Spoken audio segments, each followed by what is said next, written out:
এবার দেখতো গাড়িটা আবার থেমে যেতেছে কেন? জি ঠিক আছে দেখতেছি।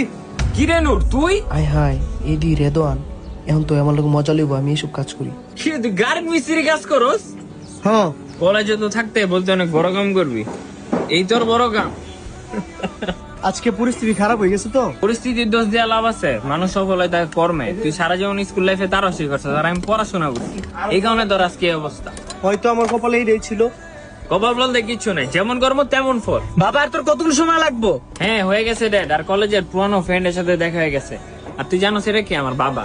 আর আমার খুঁজে দিয়ে জানো সাজেক, যাকে জান্নাত বল। আর এটা আমার কপালের মাধ্যমে না, আমার শ্রমের মাধ্যমে বেশি। 300 টাকা। এলো 300 রাখ, আর 200 টাকা টিপস। এই মিস্ত্রি তোর কলেজে ছিল? হ।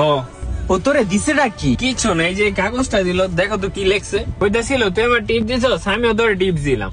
এখানে লেখা আছে কেউ যদি অসুস্থ থাকে তাহলে ডক্টরের সাথে মজা করা উচিত না। আরে এটার মানেটা কি? আরে কিছুই নয়, গরিব আর মাথা তাছিরে এসে গা। বাবা বাবা, হ্যাঁ কি হয়েছে? ব্রেক কাজ করতেছে না। বাবা গো।